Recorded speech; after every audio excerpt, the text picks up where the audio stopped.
1 มัน 3 โผล่เช้าเห็นดิ แน่ โผล่หน้าดิน เห็นวิทย์หน้าดินบ่ วิทย์หน้าดินเนาะ อ่า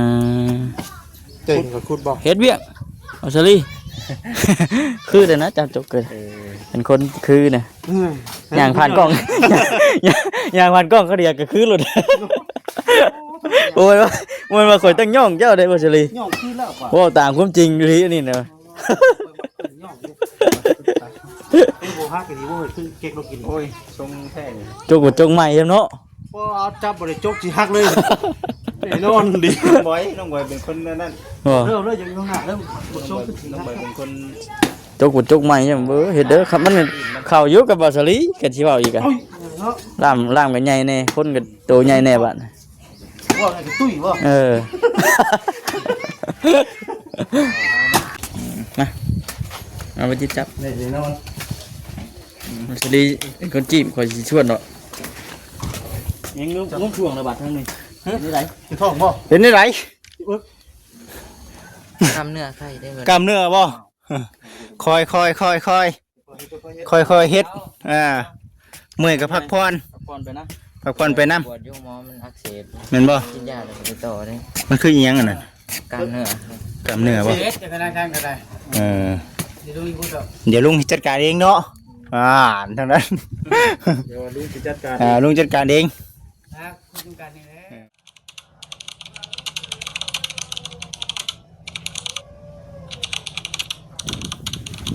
พี่น้องเปิดคลิปเปิดภาพมาก็ยังอยู่ที่บ้านที่เรือนน้องกระแตเพิ่นคือเก่า คุณทำจ้างเขาเจ้า เถอะมาเมื่อนี้นะเพิ่นกำลังบุกขุด เขาเจ้าให้เจ้า คุมของน้ำพี่น้องเนาะก็ดื่นกับทักทายสบายดีเด้อพี่น้องเด้อเนาะ ผู้จักผู้จักถ้าว่าผู้จักผู้ให้เขาจะเอา แต่ว่าเพิ่นบ่ฮู้จักนึงอ่ะ ผู้จักก็เพิ่นว่าราคาคนมาให้ก็ได้มาก็ได้ แต่เก้าจะไปให้เท่าไหร่จ้ะ ตั้งเป้าได้แบบว่าคือเรื่องของน้ำของในหั่นแหละ มันก็พุกโตเนาะ 6 โท จักแมตรเปิดน่ะ ดีท่วมหัวเนาะบ่ท่วมชับนะบ่ดีเพียงคอเนาะดีเพียงคอ ลืมเลย คนเดียวบ่ เสียคนเดียวเสียกับสองคน พุดหนักพี่น้องเลย ที่ก็ไปกับหมูดิ ปันกัน อืม ไอ้นี่อิงตามพี่น้องเนาะอิงตามอิงตามคนฮู้จักแน่อิงตามคนบ่ฮู้จักแน่เนาะ แม่น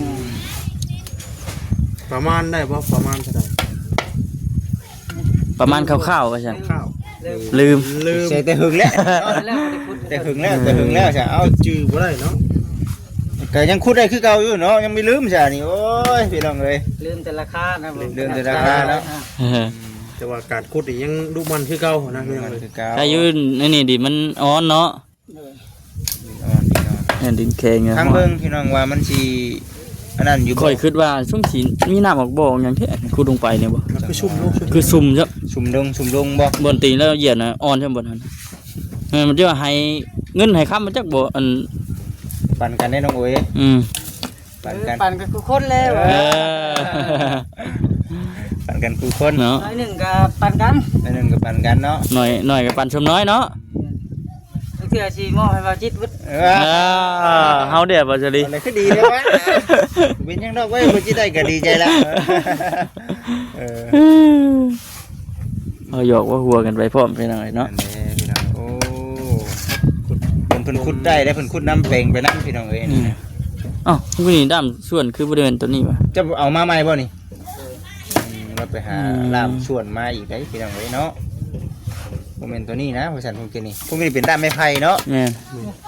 คนอ่านบ่ แล้วเปลี่ยนเอา เปลี่ยนออก เปลี่ยนล่ามออก เปลี่ยนดำเอา เปลี่ยนล่ามออกพี่น้องเอ้ยพากันขุดพากันนั่นแหละพี่น้องเอ้ยเนาะ ช่วงแรงมันแกโปนั่น ต บ่ ก ได้ เมื่อ เนาะ คืนนี่เป็นจังไดปุ๊บชุดของเมื่ออยู่บ่ ถูกไหมฝนตก ฝนได้หัวนะว่าได้ก็ได้เนาะ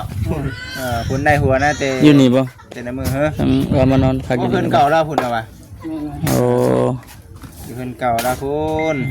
มีข่าวดียังก็เจ้าเพิ่นยินข่าวมาอยู่พี่บ่ โบ่ โอ้ ยังทะละมา ยังทันได้มามีแผนไว้สิมาอยู่นี่อยู่บ่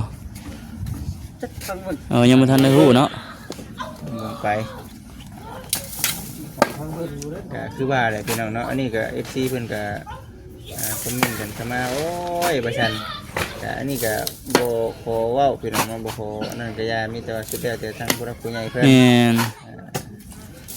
คือว่าในใดก็ได้อยู่ใกล้ๆกันเที่ยวไปเที่ยวมาก็ได้เนาะน้องเนาะ แม่น คุมอยู่คุมกินก็คือสิแล้วนี่คันว่าน้องเพิ่นหาได้ก็ มาเฮ็ดอยู่กินอยู่นี้เนาะ กินน้ำกัน เราไปยังไปนอนอยู่พุ่นอยู่เนาะ ผัดนอ อื น ม มัน ทำให้ผมโบราณเราดีได้ FC กำลังคิดฮอดกำลังคิดถึงเราบ่ อู้ กำลังจมหานะเนาะ ก็เริ่มมี FC ฮู้จักเลยนี่ เอาสิบจกเอาบ่น้องมันแข็ง มันแข็งได้บ่นั่นน่ะ แข็งเอาสิบจกเอานั่นแหละน้องเอ้ยมีแต่คันว่าบ่มีแนวเฮ็ดก็มาซอยเวียกน้ำกันนี่แหละเนาะ มาที่ทำน้องแต่เนาะ คันบ่มีแนวเฮ็ดว่า แม่น กสิบ่ได้เข้าปลาเขียวเลยบัดแรก ห้องน้ำราคาเขียว ก็ใช้น้ำกัน ห้องน้ำราคาเขียวติ เขียว เบิ่งไปพี่น้องเอ้ย ตุกแก่เราบ่อยู่เฮือนบ่ เราบ่อยู่จะเราไปใส่ก็ลืม เออ โอ้เห็นบ่เราคุณเป็นเนี่ยพี่น้องเนาะเอาเทือละเฟื่องไป นั่นนี่ต้องเป็นนั่นนี่แล้วเนาะ เอาเทือละเฟื่องไปนะ ลมไปเนาะ ลมไหน ผมฝน ต ต ก ก มาอีกพอแห้งแล้วนี่เนาะพากันสูบขึ้นแล้วก็ขุดมาอีกนี่ แม่น อืม เฮ็ดมากันได้ตักน้ำขึ้นแล้วเนาะ ตะเก้านี่เอาเลิกบ่น้องเลิกบ่ขุดตะเก้า6ท่อเนาะแบบอันนี้คือแบบ3ท่อตั้ง เม็ดหนึงก็30เซน เม็ดหนึง มัน 3 โผล่ชาวเห็นดิ น่ะ โผล่หน้าดิน ให้เห็นวิทย์หน้าดินบ่ วิทย์หน้าดินเนาะ อ่า เจ๋งกับคุณบอก เฮ็ดเวียกเอาซะลี่ คือเด้อนะจับจบเกิด เออ เป็นคนคือน่ะย่างผ่านกล้อง ย่างผ่านกล้องเขาเรียกก็คือหลุด โอ้ยว่าข่อยตั้งย่องเจ้าได้บ่ซะลี่ ย่องขึ้นแล้วกว่า โอ้ตามความจริงอีหลีนี่นะ ย่องเป็นโบฮักกันดีว่าขึ้นเก๊กเรากิน โอ้ยทรงแท้นี่ จกบ่จกใหม่เนาะ พอเอาจับบริจกสิฮักเลยแน่นอนดิ น้องบอยเป็นคนนั่น บ่ เริ่มเลยยังหาเริ่มบทช น้อง มขึ้นสิ บ ฮั อย ก เป็นคน จกบ่จกใหม่จังเบ้อเฮ็ดเด้อครับมันเข้าอยู่กับบ่ซะลี่กันสิเว้าอีกอ่ะ เนาะ ล่ามกันใหญ่แน่คนก็โตใหญ่แน่บัด ว่าไงตุ้ยว่า เออ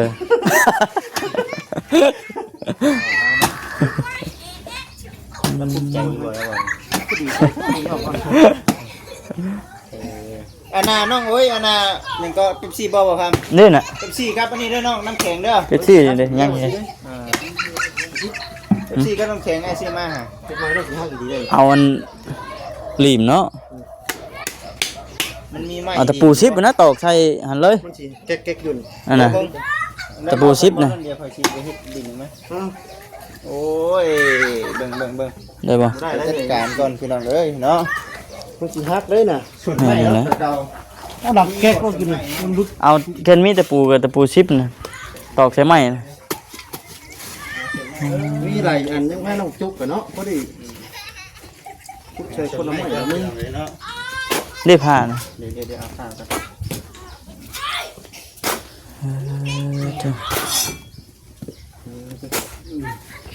เมื่อคืนนี้บ่ได้ไปก้านกบบ่เมื่อคืนนี่ บ่ บ่ได้ไปครับคือว่าในฝนตกกะมันตกช่วงอันบ่ายเนาะเที่ยงคืนบ่จักทางบ้านเฮา มาสิ8:00นนี่ติ บ่ บ่หนึ่งนึง บ่ได้คนตก1:00นบ่ อยู่ทางบ้านพุ่นนะ ที่พุ่ง เพราะ ไป ว่าคนนี่มันมาเริ่มมาแต่ที่เป็นพุ่นไหน อืม เพราะว่าจากพอดังที่หลัง แม่น ก็สิตกบ่จักขุดนี่เนาะ เออตอนนั้นน่ะแต่ยังไม่ทันได้นอนตอนนั้น บ่ ตัวลูกไป ยัง ตื่นมาเจ็บขา เมื่อยกับเปลี่ยนกันเด้อ ปวดงอนเนาะนี่ได้ป่ะนะ แน่นอนอยู่แล้วนะ เปลี่ยนกันเมื่อยกับเปลี่ยนกัน อ่ะน้องบอย เฮ็ดเปียกบ่ มาเฮ็ดเจ็บมาใส่ลูกบัตร อืม บอกได้วันพูดแล้ววันนี้มือน่ะพอร้องก็ได้เนาะกำเนิดไว้นะ สามถ้าสร้างเพิ่นมาเฮ็ดว่าซั่นเนาะ มันทุกการมันเป็นดินโพนดิมันอยากแข็งนะ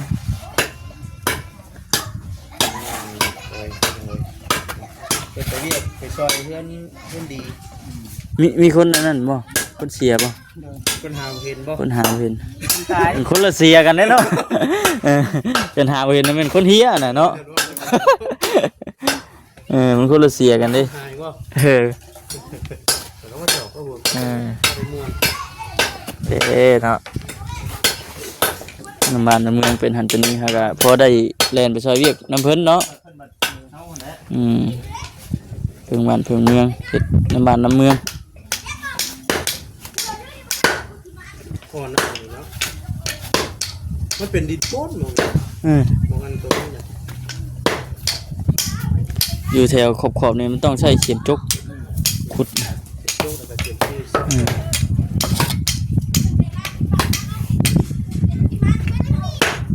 ชาคุณตะเก้าแถวบ้านนี่ถึงดินดานไว้บ่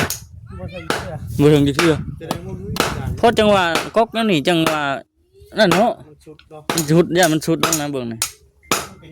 ส่วนลายนะเจอ โอ้ เจอดินแห้แล้วก็ดินนี่ก็ดินดานเนาะ ดินแดงดินหยัง ดินแดงดินดานว่าตอนนั้นตอนพุทธตอนนั้นก็เจอคือกัน อะไรจะพ่อหินดำ อย่าบอกนะว่ากำลังจมเลยนะฮอดเฉย แม่นนี่จักบ่น้องอุ้ย เจอแห้ก่อนแห้เป็น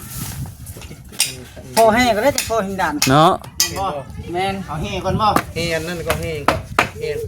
มิดนะ ถ้าเจอดินดานเป็นแข็งๆนะเพื่อนเนาะ เด้เริ่มเลยเด้น่ะ จะเล่งมาคนละนะ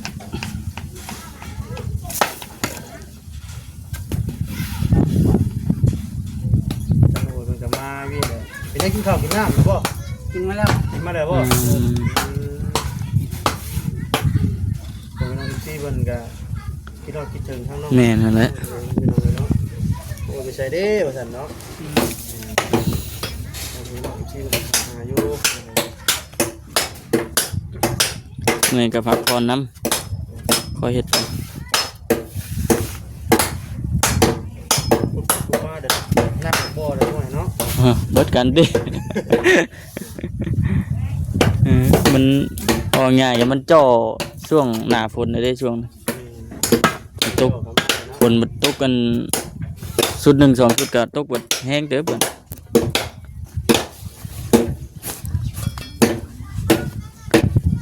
แค่เรามีคนดูเราเคยขุดอยู่ เคยขุดมานี่จากของน้ำแล้วหลาย ก่อนเด้อพี่น้อง ค เด้อน บ่ซีกลัวป่ะ กลัวอีกออกง่ายกับแผนกขุดนะ ขุดแต่ว่าเฮ็ดนี่ แต่ว่าเฮ็ดได้ฮะ เป็นอยู่บ่เป็นว่ากันครับจ้างขุดอย่างเดียวนะ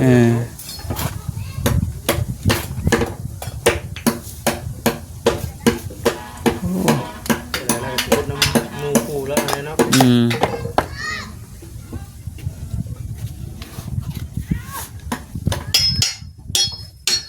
ส่วนนี้ยังจะบางนะเนาะ ได้แต่ว่าบ่จิตเอ้ยยังอยู่บ่ ทำอยากจะได้บ่ทำ เห็นว่าบ่สดีท่าเจ้า ขาจังจุ้งมาจุ้งน้องโวยแล้วแต่ มื้อนี้พักผ่อนถ้าเมื่อยน้ำ ยิ้มให้เจ้าเชื่อ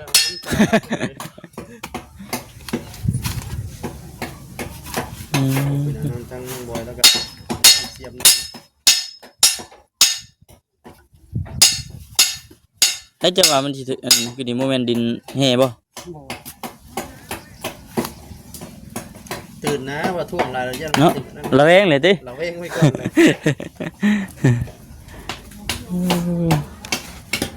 มันเริ่มน้อยเขาได้อันตัวอ่อนบัดนี้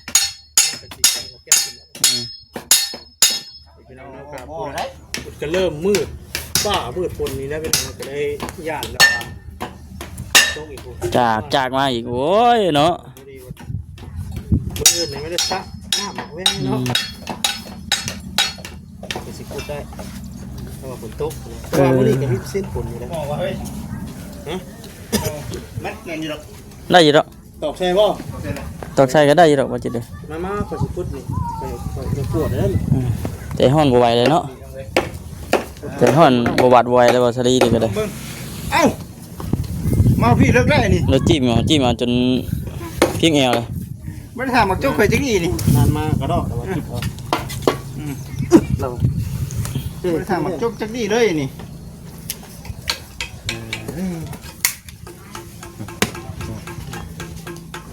อุ้ย อืม แข่งเครื่องเงี้ย แข็ง ปา ดีนี่ ด ถูกต้อง โอ้เบิ่งเสียงแข็งเด้อพี่น้องเด้อบ่ธรรมดาเด้อ เอาได้ว่าที่เด้อนะเอาเลย อีกเลยว่าดอกเฮ้ย พูดอ่อนใครก็จะเห็นเนาะ เฮาก็บ่เงิดอันสูง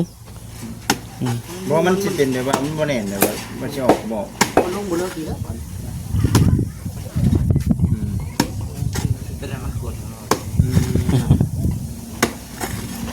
ลมมาเลย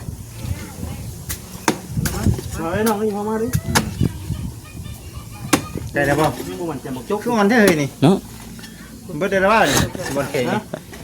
โอ้ไปเริ่มหันไปคือฝาดเลยนี่ เออ เด้อ เด้ออันยังคงกุนอยู่ขี้ดินเนาะ คุณคุณอยู่นี่กิ้งดีว่าซะดีนี่ มันย่องไม่ กิ้งดีนี่ โอ้ย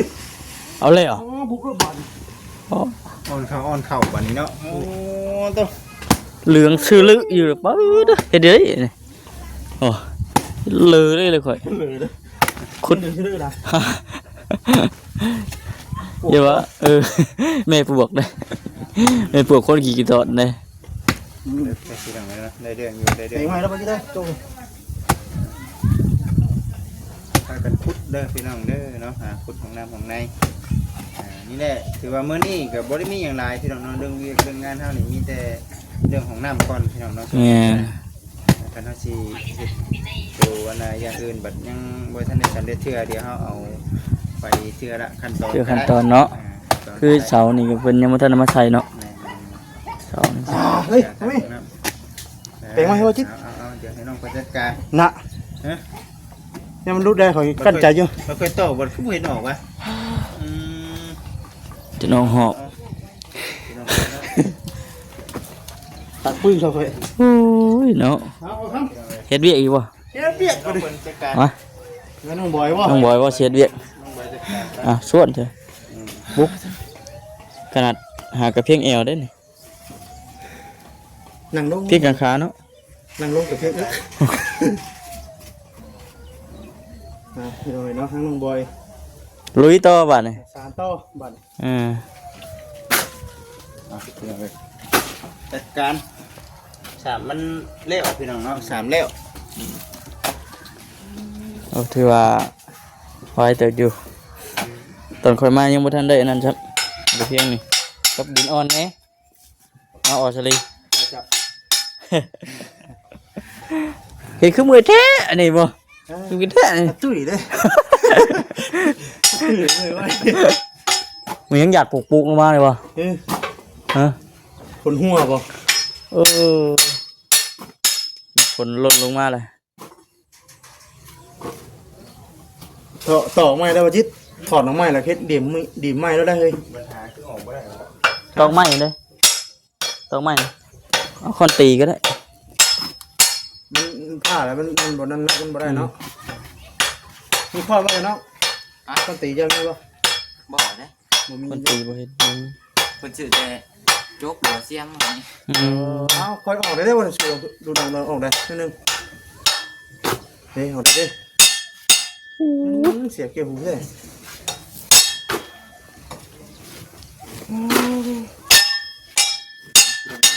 จะบ่มีอย่างไรพี่น้องนะคุดของน้ำอย่างเดียวพี่น้องมื้อนี้ แม่น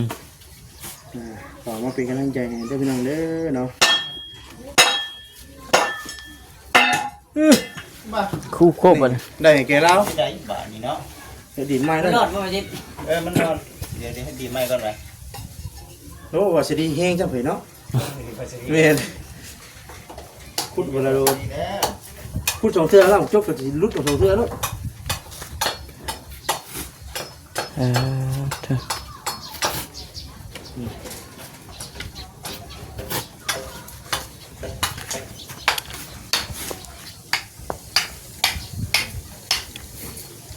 หวยยังมืดเขาเด้ในบอสลีเนาะ เปิดความยำเล้งเอามาได้สินอนอีกเยอะบ่โอ้ดีได้ วู้ว่ามันมืดฝนหรือว่ามืดย้อนค่ มันจะดีน้ำกันได้เวลามันกันสีสีพุ่งได้ ำเนาะ ไว้ดีเนาะเฮ้ยไว้ดีนะ ไอ้ว่าดีไปยัง เยอะๆๆๆ เกือบ ๆขาดมือดีเนาะ คือเป็นมือเจ้าของไป เอ็งจะคิดบ่จุงไว้ได้นิ้วเลย น้องตกเมียไปยืนเฉยเนาะ นิ้วกลัวเขาซื้อหายบ่ได้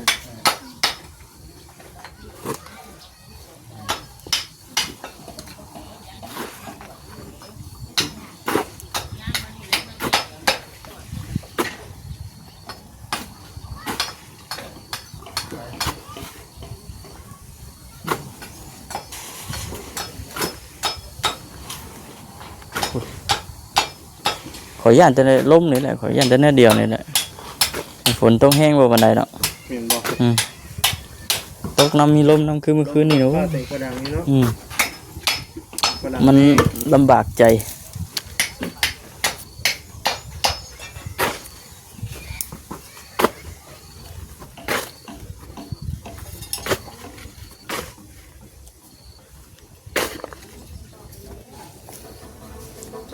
ยังโซ จิ๊บ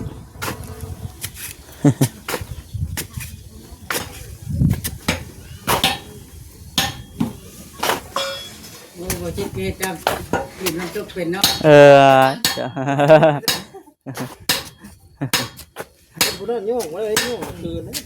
ย่องหรือเป็นอันอื่นอะไรดิ กล้วยว่าให้มันไล่ผลก่อน ย่องน้ำมักเป็นอันอื่นได้บ่ คืน ก็กล้วยได้น่ะ กล้วยเนาะ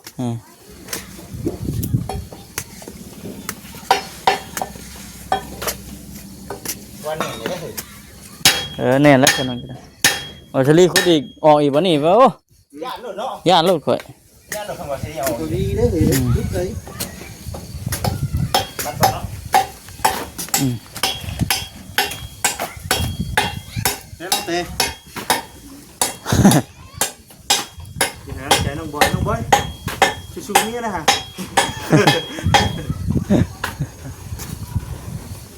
กล้วยน้องเนี่ยบ่ห้างเด็กเกิดนี่น้อง โอ้ คนนี้ห้างเนาะมีห้างเกี่ยวเนาะ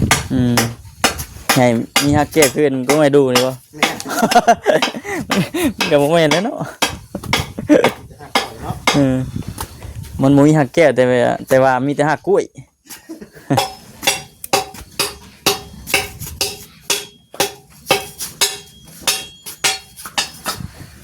ลองเบิ่งปากนี่เด้อมื้อนี้ซ้ำนี่มื้อหน้าได้เด้อกูเนาะพอถึกบ่ ถูกต้องปรับมุกชิป เฝ้าชิหวังว่า ได้ผล น่าจะได้ผล มาได้ผลบ่ได้ผลนะมันสิบ่ได้ผล เอาเด้อน้องบอยเด้อ มันใจได้ ตัวคุดอยู่ตรงนู้นบ่จิตพอได้แล้วโอ้เท่าเลยพอแล้ว คักเชิญ ให้เจ้าคุดก่อนให้เจ้าคุดก่อน มาสิชวนมาเอาไปจิบจับ ได้สินอน สวัสดีคนจีบขอสิชวนเนาะ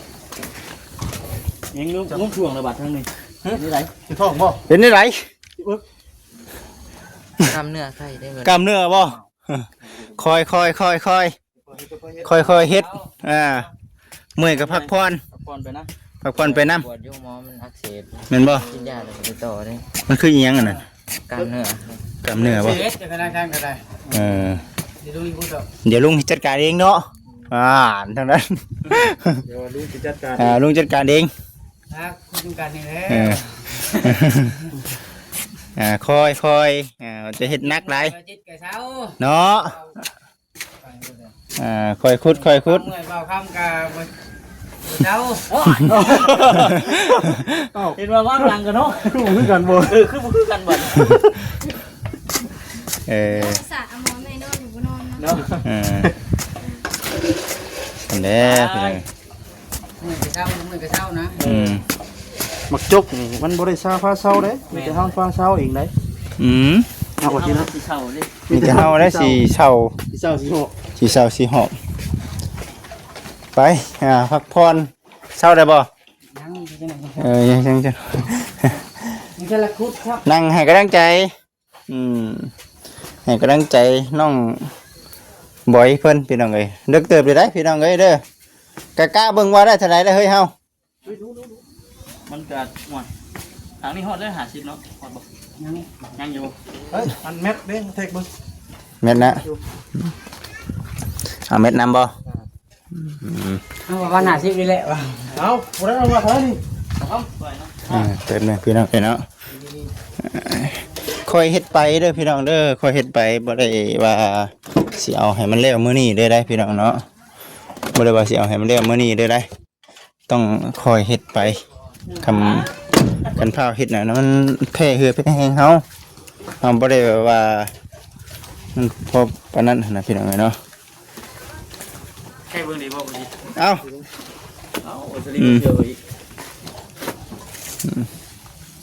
ดูกูคิดว่านี่ปั๊บ 62 ไป อ้าว63แม่นบ่ โอ้ยเกือบเนาะ เลยนะ65ลูก 65 บ่นี้เฮ้ย นี่นะ30 ไปกลัวอยู่ได้เฮ้ย 30ปลายโอ้40พุ่นเนาะ จะหาชีพุ่นจะดูกัน ประมาณนั้นแหละ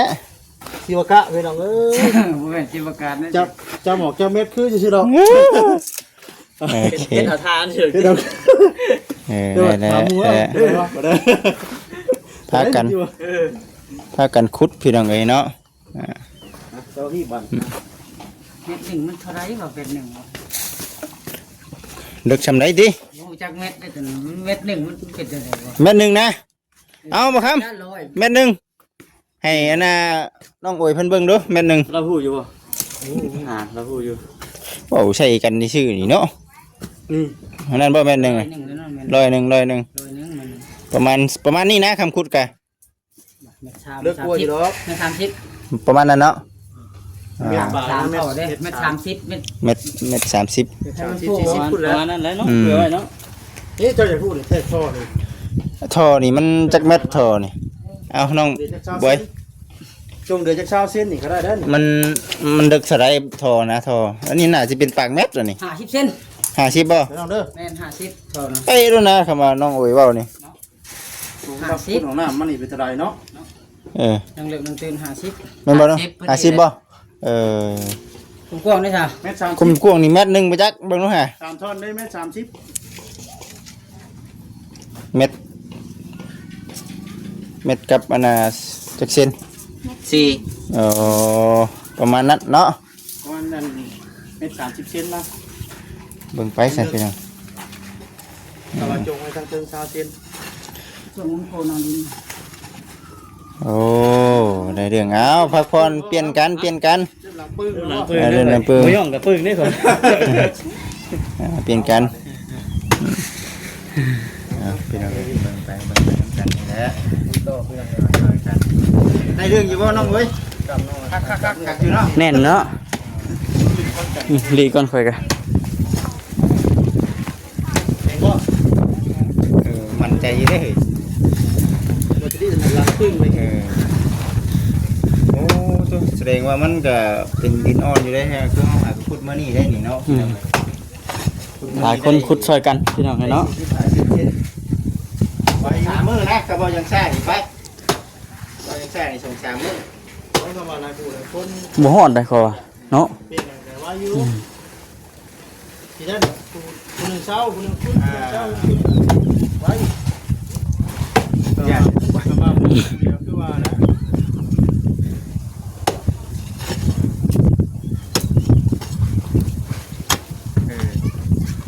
ไปพี่น้องเอ้ยเนาะ เสียมจกกับเสียมจกใหม่ครับเนาะ จกไม้ผ้าไม้ขวนไม้ ทำได้หมดที่เดิม หลีกอยู่ได้หลีกเลี่ยมมักจกอยู่พี่น้องเอ้ยคือรถใดเนาะอันน่ะน้องเฟน คนคือย่างผ่านกล้องขี่ก็คือรถพอนเนาะโอซาลี ช่วงเวลาเขาเจ้าจะให้ชนะกับไปไทยเธอมีบ่เขาเจ้าจ้างอยู่เดือนที่จ้างอยู่นะให้ชนะเพิ่นไปจ้างน้ำแน่บ่ได้ชีวิตสุขอยู่เรื่องอยู่ได มีแต่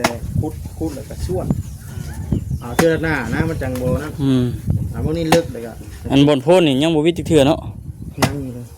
เลิกก็ดี นี่เป็นพูนเนาะดินพูนได้อย่างนี้ แต่ว่าหมุงให้ปวกจังเนาะพูดให้ปวกครับ ง่ายเอาเลยติ อ๋อก็น้องคนขุด อยู่แถวนี้แล้ว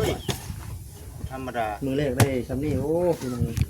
บ่เป็นน้ำน่องแล้วขุดนี่ได้เป็นน้ำน่องธรรมดา นี่แม่นอยู่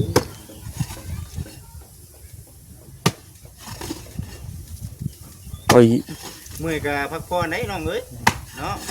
บ่ได้ว่าใดๆได้อีกเมื่อยก็พักผ่อนก่อนนั่งๆซะเมื่อยก่อนจังว่ากัน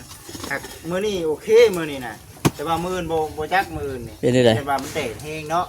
มื้อนี้ธรรมดาได้มื้อนี้น่ะธรรมดา ขาเฮานี่ได้มุ่งเลย ตัวนี้บ่รักเด้ดิ ซับรักไว้แล้วเนี่ยมาฝนตกกัน หวยน้ามันเข้าบ่ ไว้หน้ามันเข่า ว่านั่นบ่ เอาดึงเชือกใช่กับลักเสาตัวนั้นเลยก็มัดใส่กับลักหัวนี่ดึงไว้เอาไว้อย่างฝนตก ตกบ่ ตึม อย่าว่าได้สะเอาอื่นแล้วออกฝนตกแมลงเอาฝนตกก็ดีไป โอ้บ่ตกก็สิใครอยู่ ฝนตกก็ดีแล้วดินอ่อนเนาะ ไปถาตกกันยามเฮาเฮ็ดนาพุ่นฉัน แต่ตอนนี้พ่อเจ้าครับ ยังอยู่ ยังอยู่ มัน เนาะ จะถึงช่วงมันเข้ามามื้ออื่นเข้ามามันแดดดิเฮาต้องหาวิธีเอาพยางนี่แหละเนาะน้องเนาะพยาง มาขังแล้ว มาขังมาบังไว้เนาะนี่แหละนี่จับใส่ละหัวเลยเด้อพอดีใส่ละหัวนี่ ขุดใส่ละหัวแล้วก็เอาเชือกนั้นมัดตัวนั้นเสาตัวนั้น พี่ก็ต้องหาลักอีกซะเนาะ นี่นั่งนี่ก็ ตึม ต้องใส่ที่เราประมาณนี้เด้เป็นยังไงเนาะพากันคุดพากันแน่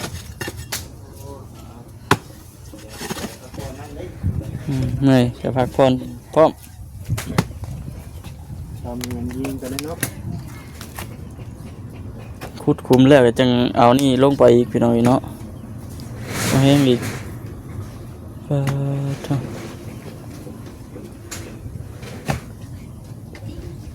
มันเป็นดินเดืองเนาะดินใส่กระปูเนาะดินดาบใส่กระปูพูดง่ายอยู่ได้ครับ แม่นบ่ แต่ว่าเจอดินแบบที่ว่าแข็งๆมันก็ ดิน แดงนะ ดินดานบ่ แมงดินดานก็ย้อม การแต่ว่าดินเฮยังไม่ได้ข้อเด้อดินเฮเด้อเนาะ ถาม เอาน้องอุ้ยคนว่าบ่มีนะวันดินเฮทั้ง บ่ค่อยพ่อว่าซั่นได้ก็บ่อยากพ่อปานใดบ่ น้องโอ้ย เห็นพ่อแล้วมัน เศร้าหัวใจเนาะ เลยก็บ่อยากพ่ออีกบ่ เออ อายุมันแหลมมาสิเลยมันสิได้มีมาคุมเด้อหย่อนนี้เนาะมึงให้กูเอาเป็นก่อนเดือนเนาะเอาได้เอาได้โอ้ยแหลมค่ะ เราจะได้ตกเมื่อ สโลโมชั่นบ่เอาสโลโมชั่น